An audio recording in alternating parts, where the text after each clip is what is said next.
going to be a very spirited conversation. I want to build my own legacy in the wine and spirits industry. How cost intensive was this journey? Bank account, savings, credit card, all of it was maxed out. How'd you get American Airlines, convince them to say, look, we need to have this inside of the arena? I mean, Miami's a rosé culture, so it didn't take a lot. I got to talk about it. Ace of Spades. When I was there, we were arch enemies. It was fun to go back and, excuse my French, shit on people. What are the marketing goals by territory? A lot of balancing the nightclub world and then catering to the super wealthy. Allow equity stakeholders to come in, or we're going to sell the whole thing? I never set my goals on being the #1 black-owned rosé brand in the world. No, I want to be the #1 rosé brand in the world, period. Welcome back, EYL. This is going to be a very spirited conversation. All pun intended. Yeah. I like what you did there. Yes. That's clever. It might be the first time we ever spoke to somebody that had their own wine company. Yeah. Is it? We spoke to a few people in the spirits industry, but not wine. No, not at this level. Yeah. I mean, when you're talking about the fastest growing, this is the first. So, Donae Burston. Yeah. Originally from Baltimore, Maryland, right? Absolutely, be more stand up. Yeah. So, how you guys met, right? So actually, Nicole, shout out to Nicole Russell? No, Nicole Spence at Black Effect. Okay. He was like, hey, Troy, there's this guy you have to meet. He has an amazing story, amazing. He's saying this like in the spring.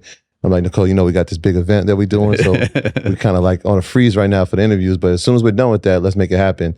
And so she just kept telling me, I'm like, hey, you got anybody? Just when we're done? Yeah, I got this guy down. Yeah, you got to meet him. You got to meet him. He's from Baltimore. He's a Clark grad. You got to meet him.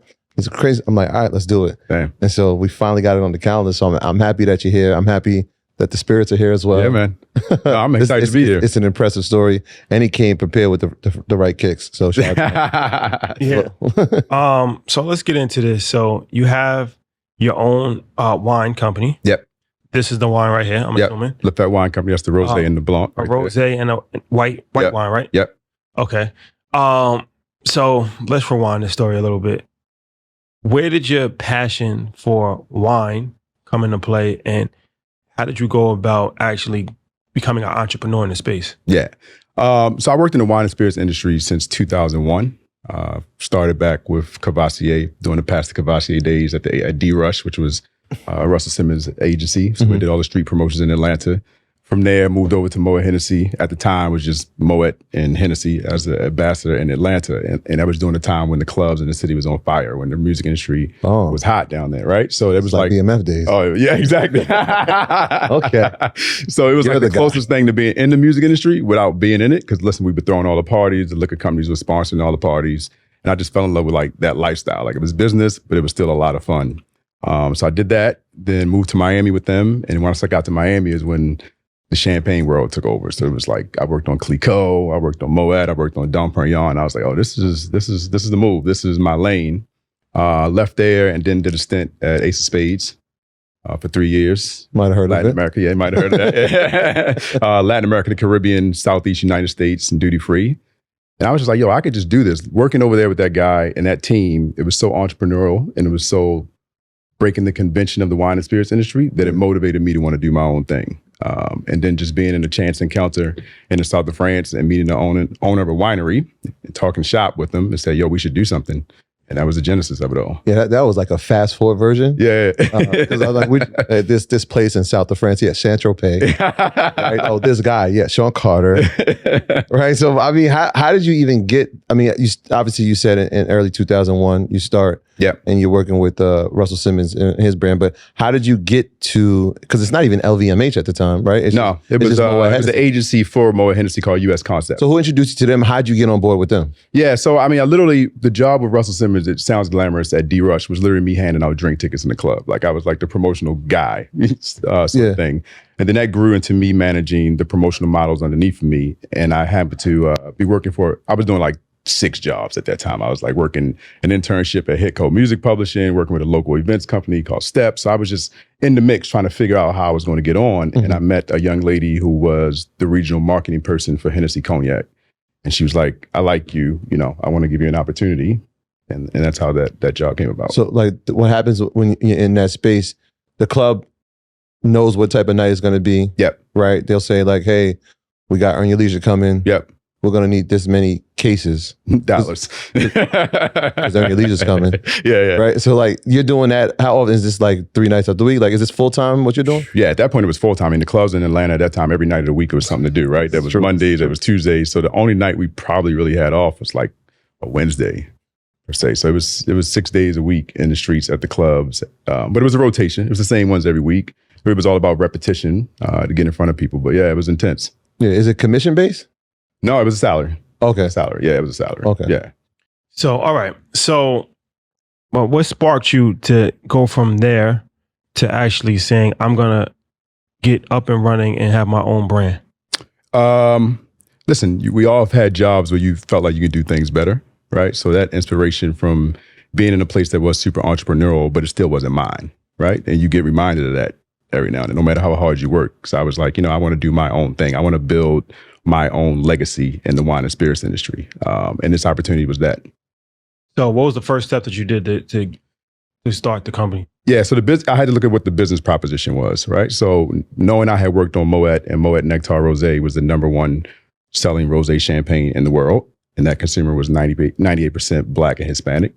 And then knowing that the leading rosé still wine brand at the time was Whispering Angel, and there were no real contingency of Black consumers drinking that, I did the correlation. I was like, listen, if I can take 10% of the sparkling rosé consumer and 10% of the still rosé consumer and bring them together, then I have a business proposition. So rosé, 98% of rosé wine drinkers are Black? Moët Nectar Imperial Rosé, the one in the clear bottle. Yeah. The Moët Rosé. But the Moët Rosé is my favorite. But I was going to say, we drink it. But that's champagne though. That's champagne, right. So when I think of rosé, I think of champagne. Yeah. This is wine. This is wine. So rosé in general is just a varietal, right? It just means, it's made from rare wine grapes, whether it be still or sparkling. It's a different process of making it. There's sugar dosage, there's aging in barrels and stuff for the sparkling. And then for the still, it's pretty much just made without any oxidation to give you the bubbles. So only Black people drink rosé? Moët Rosé? I mean, listen,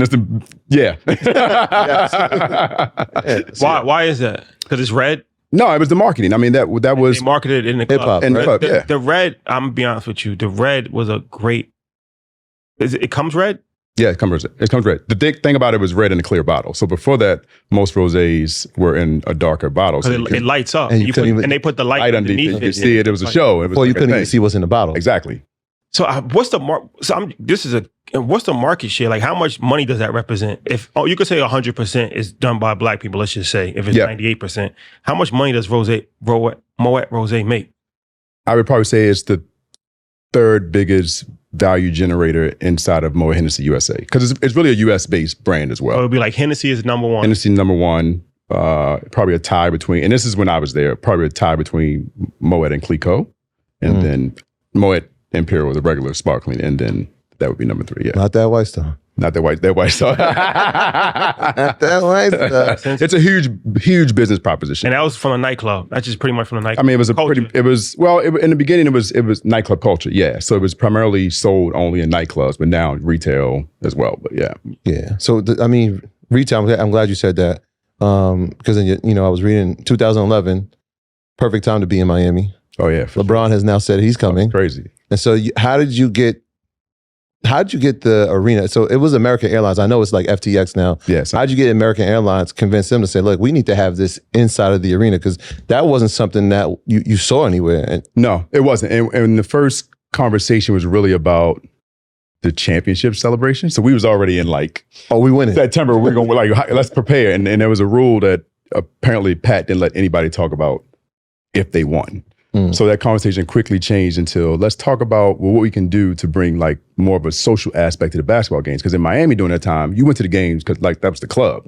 Did you even watch the game? No, I was inside Hyde. So, we wanted to see what could we do to promote, at that time, Moët and the white bottle, Moët Ice, to kind of all tie it in. So we convinced them that we should sell the champagne at the bars first. And they were like, all right, this is cool. This is going well. We like this. They like the vibe. Then we did some branded cups. And then next thing you know, we had our own pop-up bar in the concourse. And it was outselling every other bar in the arena. So, then we just decided, let's make this an official partnership. And once they won that year, it was game over.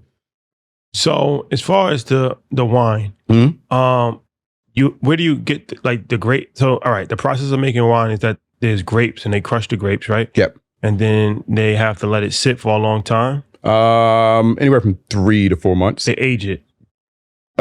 Macerating, letting it all come together in gel. Not so much age. Aging is like usually a year or 2 year process. We don't do that. So it's a little quicker than that. All right. You have your own farm or you just outsource it to like? So we have a winery partner. So there's a vineyard in the south of France in Saint-Tropez that we work with exclusively. They produce their own label, primarily in France. And then we work with them to get a style of wine that we wanted for La Fête. So they make like gallons of wine. Yeah, like and then bottles a year. And then they ship it to you. Yeah. Is this proprietary to you, this taste, or do they? Well, everything in winemaking typically is blending process, right? And it changes every year because some years harvest is better than others. It's a very volatile industry. So you try to get a style of wine and then you try to make that style every year, but it's never going to be exactly the same. It's impossible unless you're making it in a factory. So what makes wine so like one of the, like I'm not a wine connoisseur, but like LeBron and when they have like wine cellars and it's like some bottles worth like $50,000. Yeah. Like what makes wine high class? What makes some wine better than other wines? Like, how do you gauge that? So France is heavily regulated in how they classify their vineyards and winery and terroir. So when you go to like Burgundy and Bordeaux, those are like premium, some of them are premium wineries, small production, like how long do they age? How do they taste after they age? So all of that sort of thing adds into what puts the value to wine. And scarcity. I mean, it's a commodity. So if you have a great vintage and they only produce 1,000 bottles, 10 years from now, those 1,000 bottles could be worth $10,000 a bottle per se. So Saint-Tropez comes up in the story. Yeah. Did you know that going in? Or is this like as you're traveling, doing the other brands, you're starting to see and you're learning from where they're going? And no. Now, so how did Saint-Tropez come into the mix? Puff had that line and I Need a Girl, right? Ever been to Saint-Tropez? So I literally took that as the reason to go there for my birthday, right? Yeah, crazy shit. Like never been, I'm going. Yeah. But when you go, and during that era, that's when Puff and all of them were there every summer. So the energy again was crazy, was just like, yo, this is the best place on earth. So whenever I had the chance to get back to France or Paris for work, I would beeline my way back down the South and it just became like my place. So I fell in love with the place, and a part of that lifestyle in that place is rosé wine. Yeah. So, all right. So you get the contract to get the wine from France, and then you put it in your bottles. Yep. No, it's all bottled. Everything's bottled for production. They label it for you and all that? Everything. All right. So where are you selling it? In stores or? Yeah, right now we're up to about 1,000 points of distribution. But like when you first started? When I first started, literally 4 hotels in Miami. 4. You just hand to hand? Like when? Yeah, I just went to everybody I had relationships with from, years in the industry and said, yo, I got this rosé. And, the good ones were like, all right, we like you. We're gonna give it a shot. It don't sell, that's on you, but we'll give it a shot. Did you tell them it was yours? Yeah. Okay. Sure. So how'd you get it to sell? I mean, Miami's a rosé culture, so it didn't take a lot, right? Oh. It was just like you're in a chance with it. Yeah, you're in a W hotel and just go. I mean, one thing we did do that other people weren't doing is because we were produced in Saint-Tropez, is we put that, how they list wine, it would say La Fête Rosé, Saint-Tropez. So most people that were in and out of the W and the Satai hotels in Miami had been to Saint-Tropez. So that was something that automatically their eyes were drawn. It resonated with them. It resonated with them, absolutely. A taste of the culture. Yeah. So La Fête, nice name. Yeah. I know what it means. Explain why you landed on that. Yeah, so La Fête du Rosé, the full formal name means the Rosé party. And so for us, the tagline is a party and everyone's invited. Because typically in wine in general has been very exclusive and not inclusive, right? So we wanted to create a brand that was definitely bringing everyone into it, right? Black, white, Chinese, gay, straight, whatever, it didn't matter. It was just like, yo, we like rosé. So it's more of a lifestyle play than it is a wine play. Like we could have gone with the typical, blah, blah, blah, Chateau Viognier, whatever. Like that didn't resonate with any of us. We wanted a name that would definitely pop and then we could, bring to life. Yeah, so this is the entrepreneurial journey, right? Yeah. And one of the things that people, you hear in their stories is that, I spent my last to get this off the ground. Yeah. What was that like for you? Like how cost intensive was this journey from obviously being in Saint-Tropez to having tastings to having finally figured out the bottling and I guess at the beginning the marketing of it? Yeah. That's one of your strongholds. Yeah. How cash intensive was it for you? Everything. So to that point, I took my last. I emptied out 401ks. I dipped into pension funds, bank accounts, savings, credit cards. All of it was maxed out to make this dream happen. Yeah. Because you have to pay for it regardless if it's sold or not. Like you basically put your order in for wine now and you'll get it in March. So it wasn't something I could like pick up and decide like next month, like I need to get 5,000 bottles. They were like, no, you want 5,000, you need to pay for all of it now.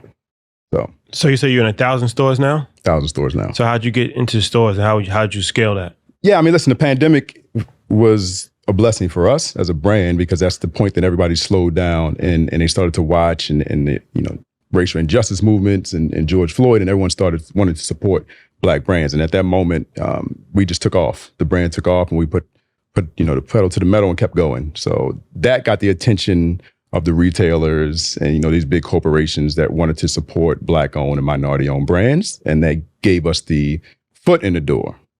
A lot of that has started to go away, but we were able to maintain our sales and volume to stay there when these initiatives start to, dwindle down a little bit. What are some of the costs associated with obviously creating a luxury line of wine, right? Like, obviously you said if I want 5,000 bottles, I got to pay for that. Mm-hmm. But those 5,000 bottles have to be stored somewhere, mm-hmm. right? So they have to be transported. So like, what are some of those costs that most people don't even think of that are associated with this business? Yeah, I mean, first and foremost, again, the goods, the cost of goods sold, the bottle, the glass, the cork, the label, the paper, the wine itself. Then there's getting it from France on a container to the United States. Then there's the custom import fees, duty, taxes you got to pay once it lands. Mm-hmm. Then there's the storage at whatever warehouse you select. Then if you don't have a big distributor, because it's a 3-tier system, which means we basically can't sell direct to consumers. We have to sell to a distributor. That distributor then sells to a retailer. That retailer then sells to the consumer. And everybody takes their cut along the way. You got to figure out how to then convince them to buy it. But if they're not buying the product, you're paying those storage fees along the way. And some of them may say, you pay for trucking or shipping to get it to us. So then that's another cost on top of it. So that's a lot of people taking money. Yeah. So that's why the bottles cost so much. Yeah. Well, I mean, listen, everybody wants typically 25 to 30% minimum along the way. Profit margin. Profit margin. Yeah. So like how much would it cost to start an operation like this? Like, the right way? I mean, when we officially launched in 2019, it was $1 million in inventory alone. And that was without the marketing. And that's not marketing or anything like that? No, that was just the inventory and getting it here and all that stuff. So I would probably say effectively the right way, $1.5 million, $2 million. And that's playing small. Mm-hmm. What about marketing? So what kind of marketing do you do? Now we're doing all digital. We're starting to come out of that now. The experiential and the events are coming back, but primarily during the pandemic, it was digital ads. It was a lot of influencer marketing. Everyone was at home, so we could just send bottles to people and they would post. But for us, we try to immerse people in the lifestyle of what we think Saint-Tropez is and what we want people to feel when they experience the product. So we take cues from spirit brands. We think they do it best in terms of like how they activate. We don't want to operate like a wine brand. So wine dinners are cool, but like that's not a lot of fun. It's fun to some people, but we want to immerse you in it. So it's going to be parties. It's going to be festivals. It's going to be F1. It's going to be all those things that are really a part of like the dope things that are happening in the culture. We want Lafette to be there. What kind of influences did you have in your influencer marketing? Yeah, initially it was whoever had a large following, to be honest with you. But it was also people that were posting wine or champagne brands. And then we got lucky with, people like Mello. He put us on his show during the pandemic. He has a podcast? He had a YouTube series called What's in Your Glass. Where he like interviews people drinking wine? Yeah. He put you on or he had to put your product in? He put us on. He put me on. So he and I talked. He's from Baltimore. So we got connected through his manager. WB. And we got put on through that. And then Michael Strahan talked about it. A friend of a friend got him the product. D Nice held up a bottle doing his Instagram live. So it was a lot of good things. Like it just started happening in a good way. So we had people reaching out, and then we were reaching out to people as well. Yeah. I gotta talk about it. Ace of Spades, you're there. Yeah. Couple things. First of all, you're the regional director. Yep. So I want to know what, that role encompasses. But also, obviously, we saw that LVMH, a company that you know, has now 50% stake of Ace of Spades. Now, the second part is, were you there at that point, or did you help, I guess, kind of facilitate the relationship between the two brands? No, I mean, when I was there, we were arch enemies. So when I was at Dom Perignon, Ace was an enemy. And when I was at Ace, Dom Perignon was an enemy. So it was no playing in the sandbox whatsoever. Yeah. But what we did see, what I saw once I got to Ace is that the young consumer had no affinity for Dom Perignon the way they did for Ace of Spades. So if you're LVMH, you have great product in Dom Perignon, that's your Tête de Cuvée, but your consumer is aging out, right? And Ace was grabbing that young, rich consumer around the world, like India, Asia, Dubai. Like they were going to Ace in the club where their parents might have been drinking Dom Perignon. So I think that's, if I had to make a hypothesis, that's what LVMH saw, the future. It wasn't right now. It's like, okay, these young guys aren't picking Dom Perignon, they picking Ace. But the experience was great. Like I said, it was super entrepreneurial. Like Des, that ran the whole operation over there, was very much like, yo, beat the street, break convention, break the rules. How do we get this done? And that was kind of like our directive. But it was a lot of work because for me, coming from the LVMH side at the time, it was easy to get in the door, right? But when I got to Ace, some of those same doors were like, yeah, I don't know, we don't really have that crowd here. And I just be like, well, what does that mean?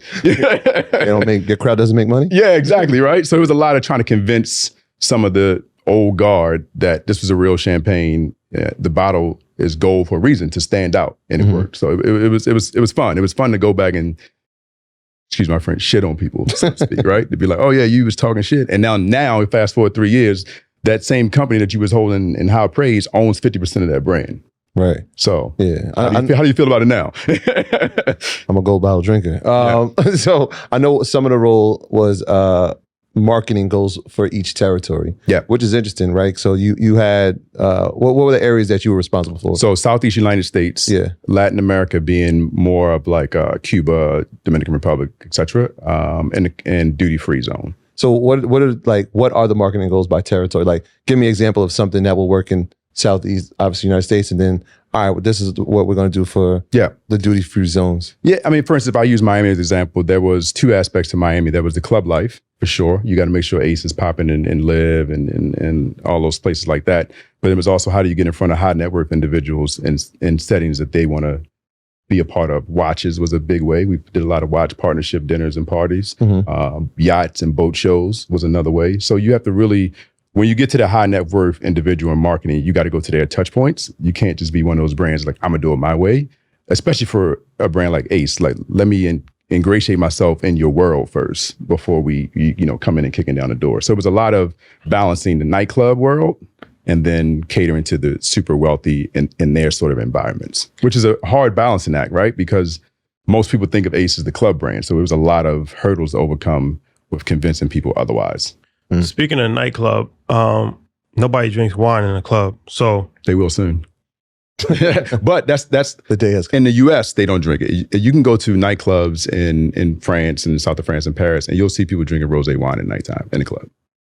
Okay. Yeah, it's a cultural thing. Like, wine has a long way to go here in the States in terms of marketing, and that's primarily because the gatekeepers for wine, the Psalms and all that, have put so much fuss on it, right? So you and I, we go to the club, if I can't put an ice cube in if it's not cold enough, or if I have to, sniff and swirl, like, you can be like, yo, I'm not doing all that. I'm trying to have fun. Let me get busy.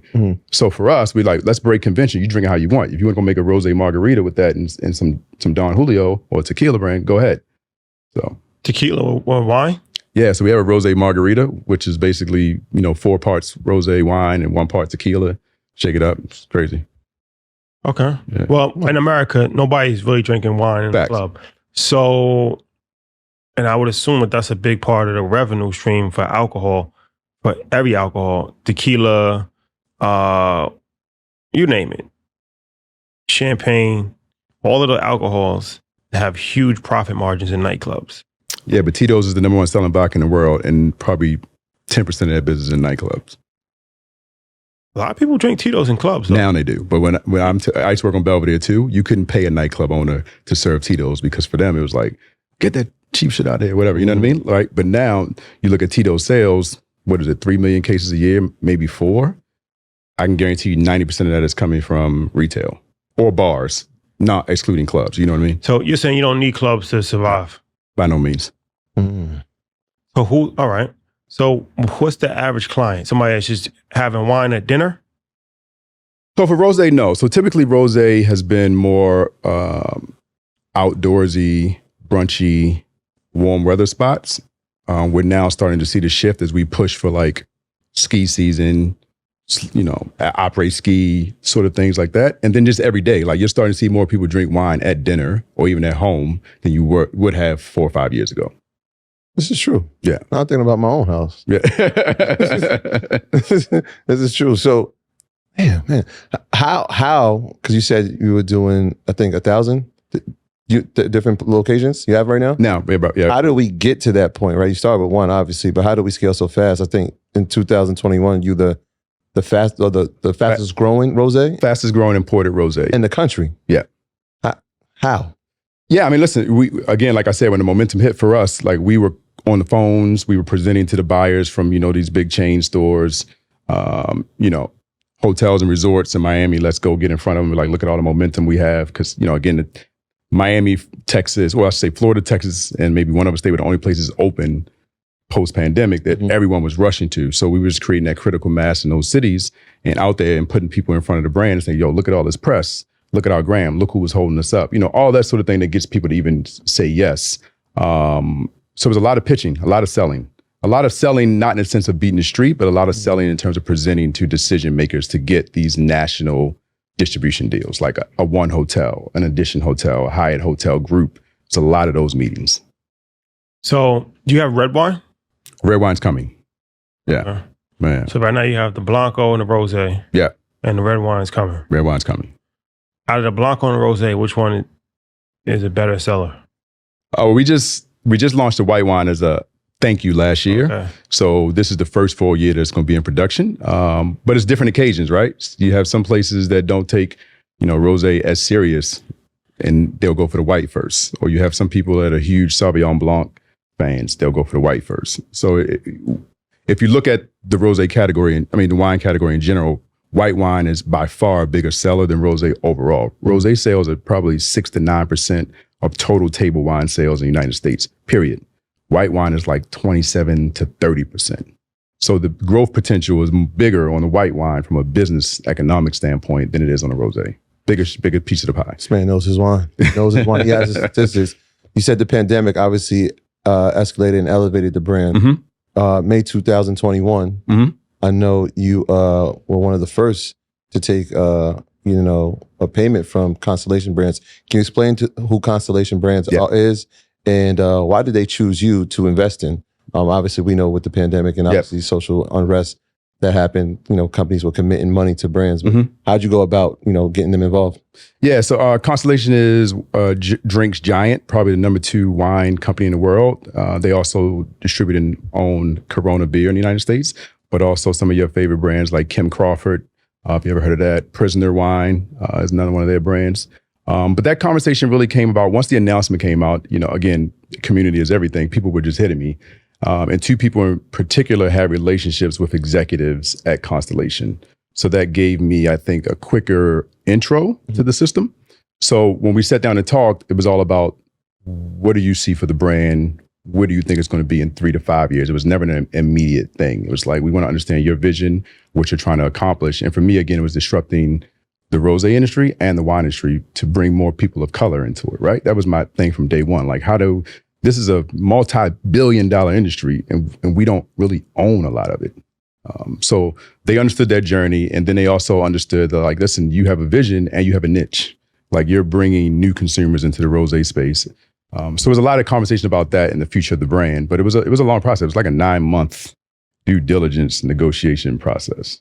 They had allocated, you could correct me if I'm wrong, they said they were going to allocate, is it $100 million to brands? $100 million over 10 years. Over 10 years to owners of wine companies who were African-American? Spirits. Wine and spirits. People of color that owned alcoholic beverage brands, put it that way. Yeah. And so just a 9-month process, how many, you had the percentage of, and that's pretty shocking, 98% of the people who consume rosé look like us. Yep. How many people were even in the running for it, or even were aware that this was actually taking place and they could have taken advantage of it?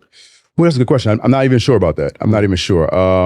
But listen, I think the hard part for all of these companies that announce venture opportunities is, are we ready as a people that own the business, right? Mm-hmm.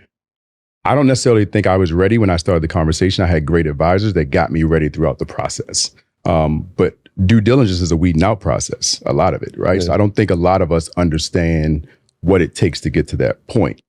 What do your financials look like? What do your projections look like? Your balance sheet, your income statement. Like, that's a learning process in itself. So I think a lot of people have businesses, but when you get to that point, if someone's going to give you money and invest in you, like that's a whole different thing beyond is your bottle pretty and is, that sort of thing, right? So I think that's been the challenge for a lot of these companies, why you haven't seen so many announcements, because for me, it's not really, I think the challenge is it shouldn't be ventures in terms of investing in brands that are already doing well. It should be incubation for our community. Mm-hmm. And I think that's where it's kind of misguided and should be redirected. So, what's your plans on scaling? Like, how do you take it to the next level? Is it through influencer marketing? Is it through just, hitting the pavement? Yeah, I mean, there's a couple ways, right? The thing for us is we are being very cautious of scaling too fast, right? Because we can go get 4,000 more doors tomorrow, but if the product's not pulling out the door, then you're discontinued. So what did you really do it for us, right? So we're trying to be very strategic in looking at DMAs of how we go to market. So we don't look at a whole state. Like for instance, in New York, we're looking at Brooklyn and then Lower Manhattan, restaurants, bars, and then our community is in Brooklyn has been supporting us since day one. When we look at somewhere like Texas, it may not be downtown Dallas, Highland Park area. It may be Frisco, where more of us live, have a little bit more money. So we're really breaking it down that way and doing deep dives in those areas with influencers that live in those areas, marketing campaigns in those areas, whether it be digital, and you'd be surprised, even radio, terrestrial radio, and those markets are working as well. It's part of the marketing campaign. I know like there's companies that just deliver the wine. Mm-hmm. Like Drizzly is a company that I know that you do. Is that part of the marketing plan too? Like we're going to, rather than having to be in the stores, we'll just actually put it on a company like Drizzly and get it out to the people? Yeah, but you still need distribution because the way Drizzly works is they use the stores in their area as their delivery mechanism. So if you're not available and you go in Drizzly, you can put in the name of the product and just say, sorry, not available in your area. But we did use the research of saying, all right, where's Drizzly's big markets? And cross-reference that against the areas we want to be in and say, we need to have a consolidation of stores there. So if someone goes on Drizzly, they can actually get it. So what are some cities like looking forward into the future? What are some cities or targets that you have that you're not in right now? I mean, we're in 34 markets, but are we really in them? No. So we have pockets, a lot of it based upon some of the hotel chains that we have agreements with, that we rush those markets ahead of time. We certainly could dive deeper in LA. We certainly could dive deeper in New York City alone. Like our presence here is small, strong, but small. I mean, this is the number one selling rosé market in the United States for 7 months out of the year. So we definitely got to crack New York City. And you said throughout the year, so 7 months out. So what months are those? Like, how does that? Usually you start playing in New York February, March it kicks off, September. When it starts to get October and it gets cold. When it gets colder, people aren't drinking rosé anymore. In the past, they have. They're starting to change, but typically no. Buyers won't even bring in a new rosé in October. I wasn't even thinking that. Yeah, okay. Yeah. So, you got to be here in New York to win. Then Florida for sure. Chicago's a big rosé market, so we're going to crack that. And then Texas and California. I mean, all the major markets for sure, but it's just how deep do you go inside of them? Yeah, we got to stop going to places without having to. What's up? So what about overseas? Yeah, so we, again, through partnerships with hotels, we have a national partnership, global partnership with Soho House. So the white wine will be in all the Soho houses here in the United States and in the UK and the rest of the world. We are sold at our winery in a couple spots in France. But next year we're going to go deep because, again, if you're talking about lifestyle and what we want to be a part of, we need to be in Mykonos. We need to be in Ibiza. Everywhere all of us are going and traveling every year, you should show up and see Lafette there. Mm. Now, one of the things that I read that you do is you donate proceeds. Yeah. Don't really see that too often. Yeah. Is that something that you intentionally went into the business saying like, I want to give back because, that's just part of my DNA, who I am. Yeah. Where did that come about and how is that going? Yeah. So for me, again, I love travel, right, man? I love traveling. I know what travel did to me. It changed my life traveling around the world with Moët Hennessy and post-college and all that stuff. So I knew I wanted to give that same opportunity to kids earlier and kids that may never have that opportunity. Like for me, it didn't happen until I was 24, 25. But you talk to a lot of my coworkers in corporate America, and they've been traveling since they was 12, 15, 16. They have a circuit they go through every summer with their friends. And I wanted to give our kids, our community, that experience. So there's an organization called All Abroad, and they actually take underserved kids from Atlanta and now Baltimore on trips in high school. They just came back from Kenya. It was about 10 kids. And we want to expand that because the more we can expose our kids beyond their neighborhood, block, city, state, we just all become better people. And it makes them better business people, better students, better doctors, lawyers, whatever, because now they have a global perspective on how things work. But it's hard. I mean, listen, you have to commit to actually giving money from sales, whether you're getting those sales or not. I can't tell that organization, I'm going to give you $50,000, $100,000, and then at the end of the year say, sorry, I didn't get the sales. I can't do it. I mean, that's unfair. So we purposely allot money that has to go to those organizations because we believe in them so much. What about expanding outside of wine? Have you thought about that? Yeah, I'm probably going to do a sparkling wine, not a champagne because it's not producing champagne. And then mezcal is my favorite. So I'm looking at some mezcal propositions right now. First, I got to get this to the point where there's an exit, and then we'll roll to the next one. That's great. You said exit, and I was thinking to myself, obviously you build a brand, and we just came from Ace, and we saw them give 50% of the ownership away. Is that something that's on the board? Like as soon as we build this brand to a certain point, because a lot of times we create businesses, a lot of people create them to sell them at some point. Yeah. Is that the vision for your brand, or we're going to build it to some point? We're going to allow equity stakeholders to come in, or we're going to sell the whole thing completely? I mean, if the number's right, you can get the whole thing. But certainly, yeah, I think the mistake a lot of us making, certainly, our older parents, whatever, when they had business, they held them to them forever, and they don't really think about the exit. But we can create generational wealth with a sale. Then we can all go do something else and flip it and keep more business. So for me, this is a tough business. It's tough as hell. So if I can exit healthy, get some money, and then go flip that into some other things, why not? But yeah, we're selling. To answer your question, sure. Yeah, we're definitely selling. When you started this, did you ever reach out? Did you get any help from the people at Ace of Spades, or I never asked. Your own connect? No, I never asked. I mean, let's be honest about it. Like, what am I going to go? Jay, I'm launching a rosé brand. Will you help me? Like, we never really had that sort of interaction. Have wine, right? But we never had that sort of interaction. Like that hierarchy there is like Desiree is it, right? So I certainly wasn't going to be like, yo, can you help me with the rosé? You knew her? We had one. Okay. Yeah. It was, yeah. Boss. Yeah, the boss, right? But I mean, it was just one of those things where I wanted to do it on my own without that, because I also didn't want it to be a celebrity brand. Right. So that was another reason why I didn't look at that from the outset. I wanted it to be a brand that was truly, really built by an industry veteran. Do celebrity brands have less credibility in the spirit world? Like, are they looked at as like, oh, this is not credible because a celebrity owns it?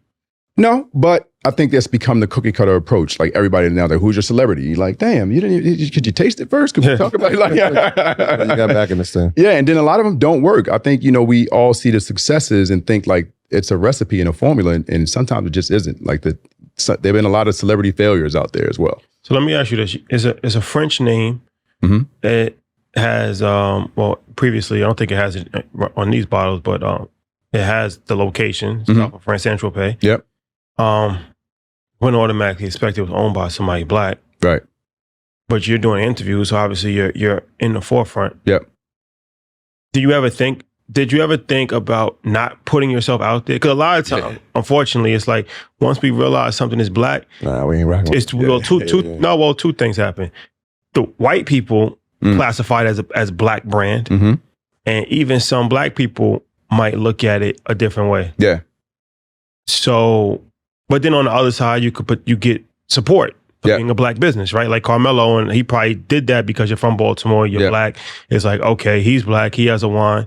Why not show him love? So it can go either way, but I can see how, being labeled as like a black business, a black brand can be harmful. Yeah. So in the beginning, no, I did not. And my PR team, the PR team was like adamant that I get out there and talk about myself being the owner and founder, because I had no interest. I wanted the product to live on itself for that very reason. I didn't want it to be stigmatized as like a black owned brand. And we deal with that to this day.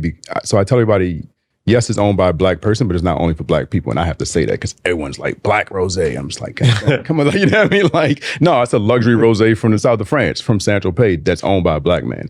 So you totally get that. I think the challenging part was to make sure that it did look and feel luxury, right? Because you could say you're a high-end luxury wine. So for us, it was important that everything about it felt like the competitive set. So you can never say Oh, but that's less than. There's nothing less than about this product. We can go toe to toe with the best of them. And I never set my goals on being the number one Black-owned rosé brand in the world. No, I want to be the number one rosé brand in the world, period.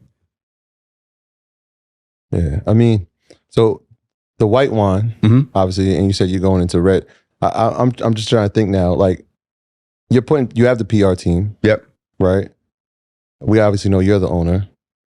Who's coming up with the ideas for expansion? Who's a part of the team that has helped this grow so fast in such a short time, right? Because we're talking maybe 3 to 4 years. Yeah. So who's the people that are around you that have helped you get here in a sense of, did you create relationships as you've grown from brand, obviously from Moët to Ace of Spades, obviously maybe with the people at the Heat. Are you looking at people like, as you're growing, like, all right, I like this person. When I start mine, I want to come back and find this person. How did you build a team? Who was the team? Yes, when I built, the team is still only 4 of us, which is crazy. Wow. We do a lot of, and that's the internal sales. The whole team is almost here. Oh. Wow. Yeah, for the most part. That's a first. But again, I take a very outsourced mentality to a lot of things, right? So there's certain projects we'll tap into the network. I know this person was good at X when I worked on this brand. This person was good at X when I worked on that brand. And you tap into them for those specific areas. The last thing we wanted to do was to be so heavy on salaries that we didn't have cash flow to do what we needed to do to move.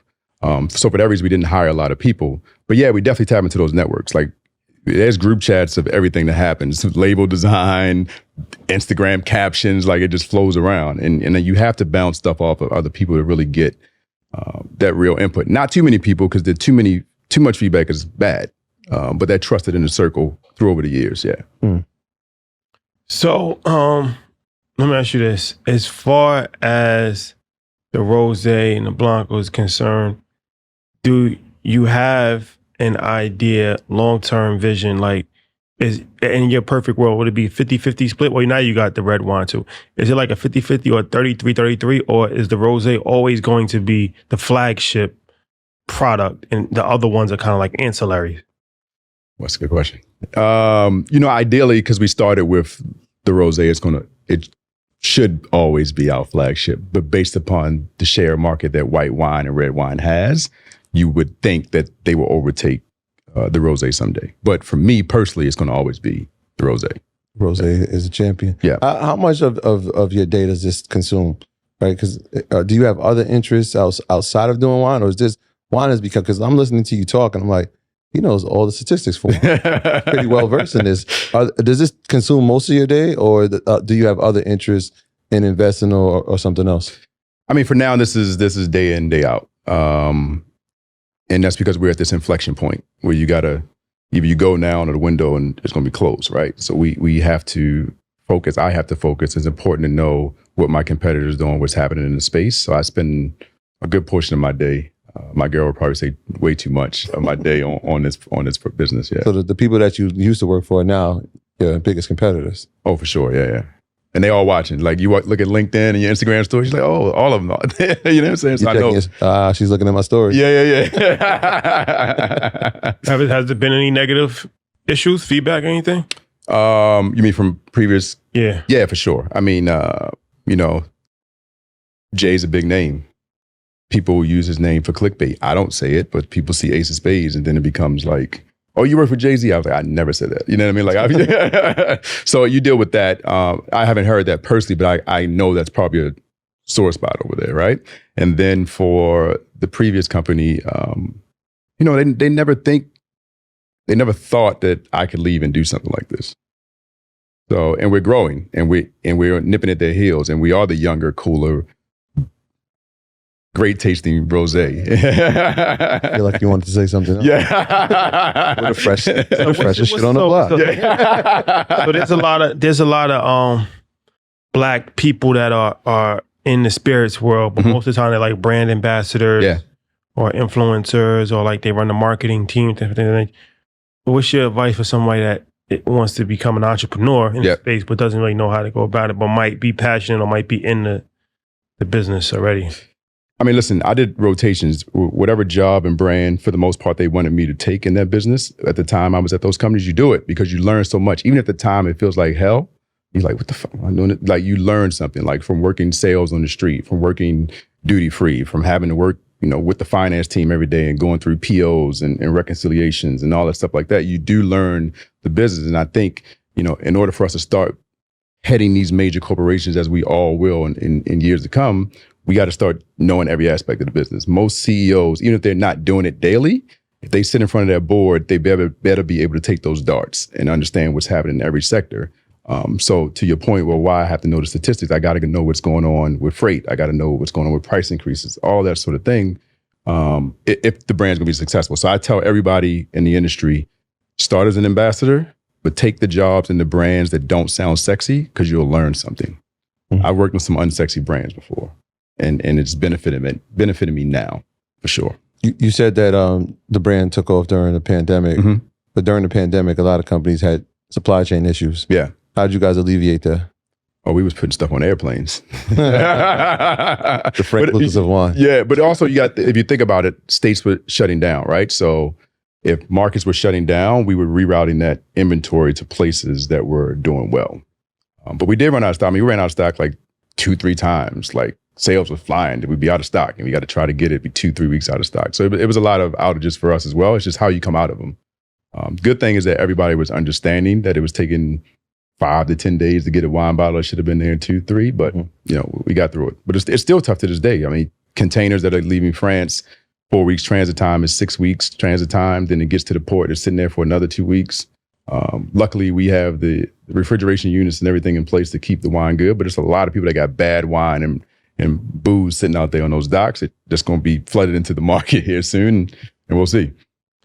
But actually, the pandemic might have been good for you, because I never forget I was in Brooklyn the night where they was about to shut down the city, and I drove past a liquor store, and I actually went to a liquor store, and the owner was saying that it was the best day ever, even better than New Year's. Yeah. New Year's Eve is traditionally the best day, I think, for like those local liquor stores. And he was like, that day was better than New Year's Eve. Yeah. So I say that to say, once people realized that they was going to be locked down, they was buying alcohol. Crazy. Did you see an uptick in your product? Uptick. Like we were up like 300% during the pandemic, literally 300%.